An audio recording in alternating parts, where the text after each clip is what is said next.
Hi, I weigh and measure 3 meals a day from Gray Sheet. I call it in, I write it down first. I call it into my sponsor. I don't need anything in between, no matter what. And it's the most important thing in my life, without exception. And I'm really nervous. I really hope that someone who is afraid to do service because they think it'll be too hard, or that they think it'll be boring, or it's not for them, um, will think differently when they're finished hearing the meeting today, because I thought that. And from when I stopped having a gazillion day ones from 92 to the end of 93 and finally got abstinent, then I skipped a fat November 17th in 2004. So my new date is then. And from the time I came in until only 3 years ago, I did a tremendous amount of home group service. Or, and I don't mean just like my, whatever it was, but it was for the meeting that I went to, that I drove to or took a train to. And this was something I didn't think that I could do, especially since I was in a bad car accident at a red light. Somebody hit me, and I just thought, with the neurological impairment, I have trouble with internet. So how would I? So I contacted someone who put me in charge. Is it okay to break anonymity for our? Okay, thank you, Eileen. So I just need to thank Eileen, because um, I contacted two people way up high in world service. Actually, I went to the top, and they gave me three choices of the three committees, and I kind of like interviewed. Um, I just spoke to somebody on two other committees, and when I spoke to Eileen, it was like I was a fish in water that had never been water, and starving for oxygen, and somebody finally putting me in the ocean. Eileen was amazing and is amazing. And then Carla, and this is not about personalities, this is about principles, because nothing that I was taught or told to give back to others compromised our traditions, taught me traditions. Anyway, so I came with my heart on my sleeve, with low self-esteem, thinking, can't do this. And Eileen and I guess Grania at the time, but Eileen and then Carla took over, thank you, and with Annette and everybody else on our communication. Of course, I think it's the best committee there is, but all the committees say that because they're all so awesome and love working with each other. But had it not been for Eileen and Carla's, um, and Carla knows I was afraid. I was I was intimidated because I just thought, you guys are like you do service matters and you do all this stuff for the communications, and I used to be able to write articles, and after the accident, my English lit days were over. So anyway, so what Eileen gave me is what Grania puts together, and Carla and Eileen and all the others, and it's pages and pages and pages that I can so easily use a landline or my cell phone, and I call everybody, and not able yet to go to Europe, because I'm not very good with WhatsApp, but maybe one day. So, but we have volunteers in Europe and can use more.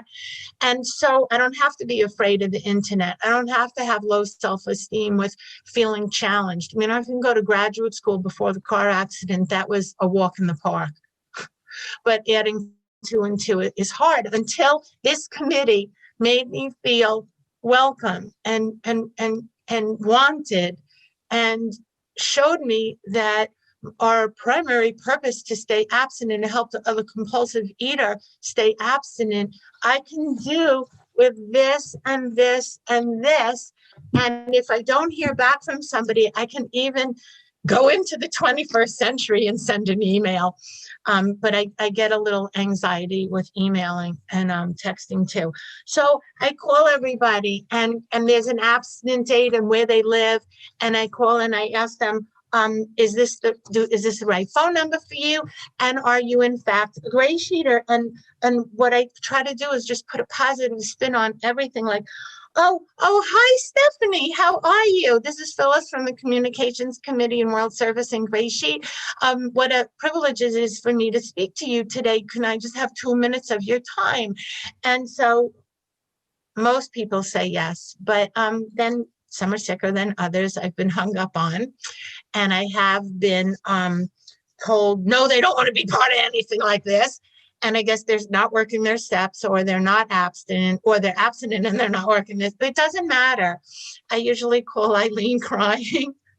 And she tells me just move on to the next person, and hopefully they'll be cheerful and polite. But so as everything goes by, I find out new information, and the committee sends me new things. So where I used to just ask, do you still live in this state? Most importantly, are you still abstinent? Number one, are you still abstinent? And when they say yes, I'm like, yes.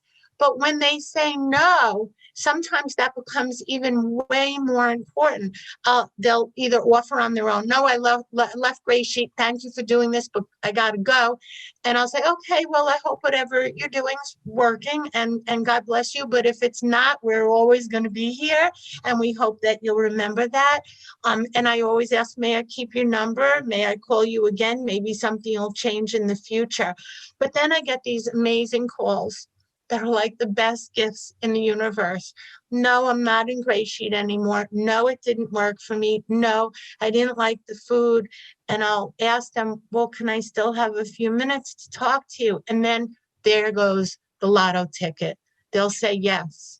And I'll say, well, what do you mean you don't like your food? Or you didn't like your food? Or did you have the right sponsor? Or did you go to meetings that would help build a defense? And they're like, what meetings? I didn't know there were meetings in my state. And I'll be able to say, well, yes, there are meetings in your state. Or yes, you could do the phone bridge. Or there's Zoom all over. And this was started way before the pandemic, when I was gifted with this with this wonderful opportunity to call. The best thing ever happened. Some lady said to me, the sponsor was so mean, and she made me cry when I picked up, and she shamed me, and she screamed at me, and she humiliated me. And the woman was really bright and eloquent, and she was smart enough not to break anonymity. Unfortunately, she gave too many details. I kind of knew who the person was, but it didn't matter. I was able to say, well, would you think about working with someone else? Would you allow me to tell you how delicious the food is, and how, as much as that person humiliated and shamed you, you have to understand that's not Gray Sheet. That's just a person who has an illness and doesn't know how to speak nicely, and maybe doesn't work with the things we learn in the big book, Love and Tolerance is Our Code. Would you come back? And then I make sure they understand. I say, I don't get a commission if you come back. I'm not going to get paid, and your anonymity will be kept. So it's not like one person or 1,000 people are going to know that you came back to Gray Sheet. I'm not there. No, nobody's going to know. And so a couple of times I got blessed with people saying, am I available? Could I sponsor them? And sometimes it works and sometimes it doesn't. It's sort of like a marriage. Not everybody's meant to be together, but they came in the door. They came back. A lot of people come back because of the phone calls, not because of me, but because of Eileen and Carla and Sara on the other committee, and Dottie on the other committee, and Joey, and I can name every single person here. If you are here, you can do service. You don't even need 90 days. If there's people that I didn't reach, somebody could help me make phone calls, help me reach the people I didn't reach. But the gift of helping somebody get abstinent, stay abstinent, or find out that the information they had when they were in Gray Sheet the first time wasn't what we want them. Thank you, Eileen. Wasn't what we want them to know. This is a safe place. This is a delicious place. This is a place where, as our speaker series says, we are one in 2021. To quote brilliant Gray Sheeters who have made new slogans through the pandemic, I ate, the I in the word ill. addiction, isolation, and through abstinence, through connection, we together, the big W, we is in the word well. I ate, I was ill, we recover, we get well. And we get 3 times a week. I don't mean to make light of this is a serious disease. I just hope that people know that if they do service, that's the fun part. In the big book, it says we're not a glum lot. We'll come do service and you'll find out how much you're going to smile and that gray sheet's going to warm your heart like it does for me. Thank you so much, Phyllis. Thank you. Thank you. We are so fortunate to have you on the communication committee, and this is a delicious place to be. Oh, yay. Next up, we have Dottie, and Dottie is the chair of the archives committee. Dottie, take it away. I'm not seeing you. Perhaps that's just I'm me. Here. Oh, great. Okay, take it away.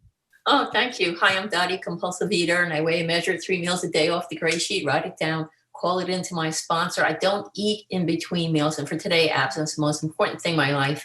My abstinence date is August 16th, 1999. And I'd like to thank you, Phyllis, for giving such an empowered and wonderful talk about communications, because communication is everything. I'm chair of the archives committee, and we can use some help. And let me say what our purpose, basically, ideally, the purpose is to collect, organize, categorize, copy, preserve, electronically stored, historically valued documents, digital materials, printed materials, historical items of GreySheeters Anonymous, World Services, etc. Right now, we're working on a master list. The archives will not be open to the public for quite a while until GreySheeters Anonymous can afford to have a professional archive come in, and do this, because I don't have the technical skills, though, but I can do worksheets. And I do want to say that, let me see, if you have some material on your on your computer, I'm posting now in the chat the crowdsourcing website. You can just scoop some documents onto the archiving website for us. If you have some, if you've been around, and don't think it's unimportant, we'll take anything, because you never know. And we have 2 subcommittees, the archives committee and the oral history. I'll talk about oral history first. Everybody's excited about that until they have to pick up the phone and call somebody and ask for an interview. That's usually when they quit. So you got to have that kind of courage to call someone you don't know, which is what we do. We make 3 calls a day, and we give you training. It's not hard, and it's really very exciting. And we record people's service in GreySheet, the GreySheet food plan, and the history of GreySheeters Anonymous. So we have 3 different avenues that we follow, and Steve W. is the head of that subcommittee, and I work with the archivist. And basically, we're making a master list, that's our goal, and we're making a variety of lists. People have sent me a number of material, and I'm going to do a demonstration of what we actually do. Because it sounds so complicated, but it really isn't. Let's see. And you know what? I learned how to do things by Googling, how do I do this? So, okay. And that must be, no, that's not it. Not it. Okay, well, we'll do this one at a time then. Share. There it is. Okay, now you need to be able to open 2 windows. This is the spreadsheet that we're filling out. This is the K-head spreadsheet. Let me open it a little further. And she was secretary for World Services between 2004, 2008. And so she sent quite a few pieces of information to us. And basically, we just fill out the spreadsheet. In order to do that, I'm going to close this and open the other one. I don't know why it wouldn't let me do both at the same time, because that's what we do. We do both at the same time. Safari, there it is. Okay, maybe I just didn't recognize it. Now this is the document. One of the documents we looked at. You don't have to read the whole document, but you look at the document. You know, what's the title, how many pages, who's the contributor, who you are, the archivist, and you just fill out the spreadsheet. You don't have to read the whole document unless it's interesting to know what's in it. And that's what we do. We open 2 windows on the computer, which I really should have done. And that's what we do, you know, and we just make the lists. The Archives Committee is currently looking for a secretary. If you don't like archiving, we can use a secretary. You don't have to be a GSR to do this work.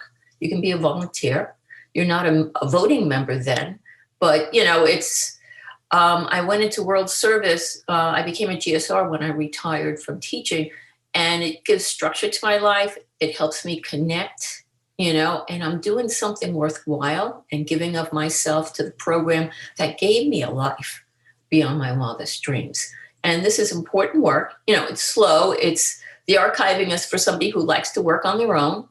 You know, you have 20 minutes to spare. You go in and you do some documents. You know, we don't work in committees. You know, we don't work in groups. You know, you can do it on your own, you know, and then once a month we meet on the first Sunday at 11 o'clock, and we just give an update on what we're doing. Right now, I have a number of brand new GSRs, so I'm not giving out assignments until after the conference because they are so overwhelmed with all the information they have to learn, you know, because it's a lot of information. The last meeting I hosted with them, we went over the resolutions book. You know, it was 3 pages of the same thing. I went through the whole thing with them. I said, you're going to get this in July. Now you've gone through it. You don't have to read it, you know. And I explained it to them because I knew that it would demoralize them, you know, all this information. And so I helped break it down for them. And I do that. And I go on Zoom with new people. I show them how to open to Windows on their computer if they don't know how to do that. The last one had she used a Chrome laptop and used Microsoft Edge, and I'm not familiar with either one. I'm like, oh my God. But I helped her figure it out, you know, and she opened 2 windows. She was able to open the spreadsheet and she opened the documents. And I do ask that people organize the emails that I send, because if you keep losing the email, I may not be at my computer or even aware that you need help at the moment you need help. So I ask people to create a folder, put the invitations that I send in there so you can go anytime. You know, I don't have to be I don't have to be there to let you in. You can go in at any time. And it's for somebody who likes to work on their own, you know, rather not be struggling in a business meeting, you know, trying to be heard. This way you're doing something that's very supportive for the program and just, you know, background. And history is interesting. I do enjoy it. And it's really a wonderful program. It's really given me a life beyond my wildest dreams. It really has. And my wildest dream used to be the next bite, that would do it, but it never did. You know, now I have a life in between the meals, and the meals are delicious. It's a celebration. It really is. And now I can give back to the program that gave so much to me. And I have no idea what my time is, but I'll stop there and give Sara a chance with the Literature Committee, because that is a very important committee. People are dying for new literature, and they're very excited about the new book that just came out, Living Abstinent. And it's just, you know, one day at a time. So thank you for giving me this opportunity. Dottie, thank you so much. Oh my gosh, thank you for the service you do. And I learned a lot just now. Thank you. Yes, and next up, without further ado, we have Sara, who is the chairperson for the Literature Committee. Come on in, Sara. Thanks, Carla. My name is Sara. I am a compulsive eater, very compulsive eater, and I weigh and measure 3 meals a day off our wonderful gray sheet, write them down. I call them into my sponsor, and I eat what I say I'm going to eat. I don't eat in between meals, no matter what. And it is the most important thing in my life, without exception. I've been doing this since May 24th. 2009. And it's interesting, I went last because I'm the baby of the group. And thank you both. Boy, Phyllis and Dottie, thank you so much. When I was thinking about what I wanted to say about the committee, I thought a lot about how I led up getting onto the committee and how Living Abstinent got written. And, I meditate a lot, as some of you guys know, and one of my teachers that I've never met said that most people are just born with a desire to give. And I believe that's true. If you think about most of your friends in Grey Sheet, your sponsors, people want to help you, people want to give, but most of us come in with it very unchanneled, and we think we give too much and we get pissed off. And so I came in to Grey Sheet thinking that I shouldn't do anything unless I got paid for it. I was so resentful and thought everybody was trying to take stuff from me. So I really was a hard case. I had to get the food under control first, and it took me a number of years to feel any sense of confidence with the food. I was also raised that you discussed everything with your sponsor, including service. That it was you could overdo service the same way you could binge on food. You could binge on service, or you could be anorexic on service. And about 2.5 years, somebody asked me if I'd be on the board or something up there, and I discussed it with my sponsor at the time, and she said, absolutely not. And that was it. No way. And I was so surprised because I thought my ego said, oh, of course you should. You'd be so good. And she actually was out to protect me, protect me from myself and to protect my abstinence. And, I look back on that, what a gift that she had the courage to do that. The other thing I've realized in discussing things with a sponsor before I take things on is that I would hear negative things about service. People would say, oh, about business meetings, oh. And it's usually people who did stuff too soon and got overwhelmed. And it felt negative to them. But if you do it, according to, you talk things out the same way we did with our food, I can get annoyed at business meetings and I can get annoyed at people, but I don't find them negative. What I've been given in this program, I don't think I could ever give back enough. The trick is giving back in a way that still protects my abstinence. So I came into this kind of service at the World Service level because after I moved to Paris, somebody asked me to be on the board, and I was terrified, and I talked it out with a number of people, and I thought about it, and finally somebody said, yes, why don't you do it? And you had to be on a committee. If you decided to go on the board, you had to be on a committee. So I chose the literature committee for all the wrong reasons. I was not happy with the way the 12 and 12 was written. So I was going to get on the literature committee and I was going to change everything. So, in AA, they say that a good AA meeting gets started with a coffee pot and a resentment. That's sort of the way I got on the literature committee. Joey, dear Joey, who you all see, Wave Joey, was the chair of the literature committee.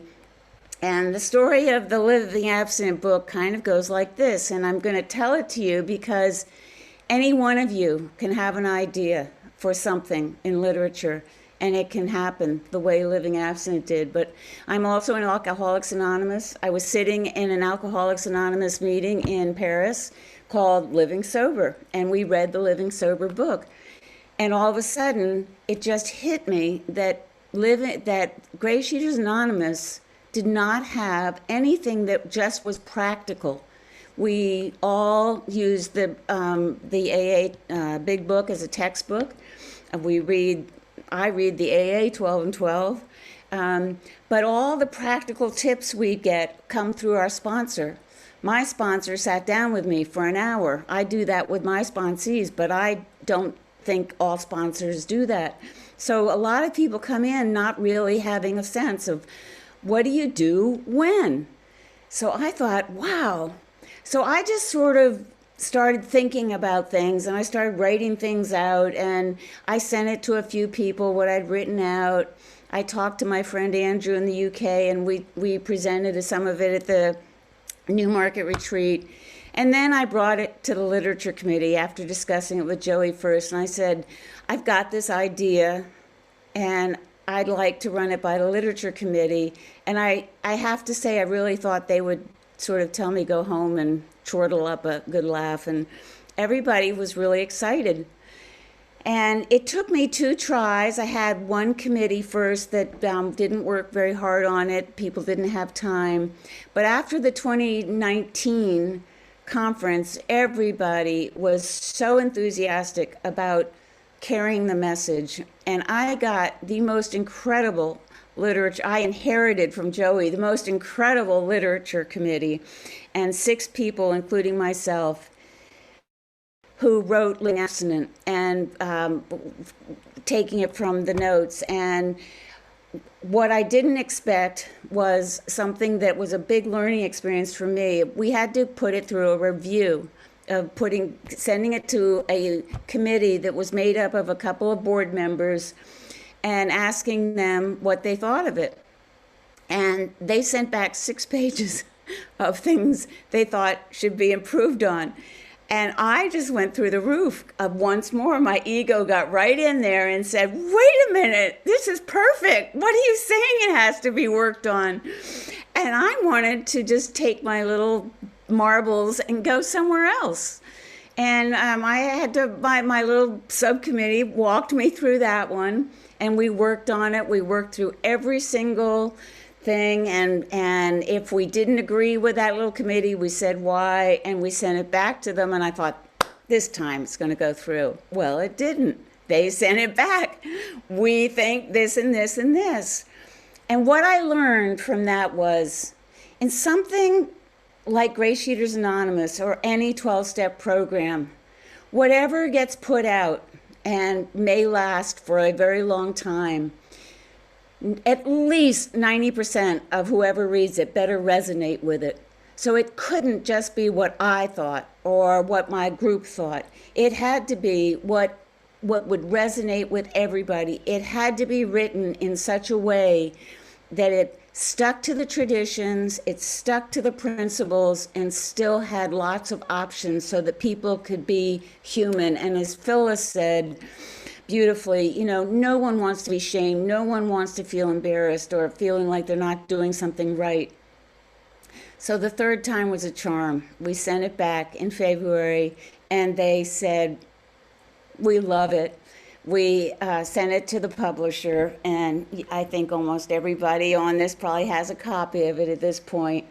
And Grania, who is the chair of the board, said, this is historical, and I think the history book should interview you guys. So we wrote to Joe and the people who book, and that's another story for another We Are One. And thank you, Phyllis. And they set up an appointment, and we told the history of living abstinence. So when that book comes out, there will be the history, and it really is historical.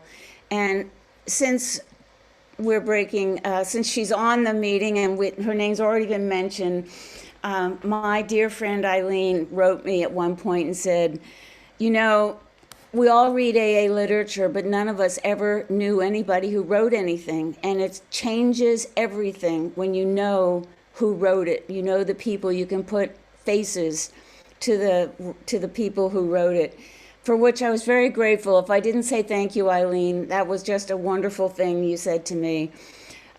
It was an amazing experience. I'm not somebody who does groups really, really well, and that I was just blessed. I will say that. My higher power and their higher power, they must have been working really hard to keep us all. We never fought. My time is up, and I just want to say thank you for letting me give back. For someone like me who thinks I should be paid for everything, to have grown, to mature to the point where my little committee can anonymously give you something that I think will last for a long time. It's such an honor, and it's such an honor to share this stage with Phyllis and Dottie, who I adore both of them. And thank you so much.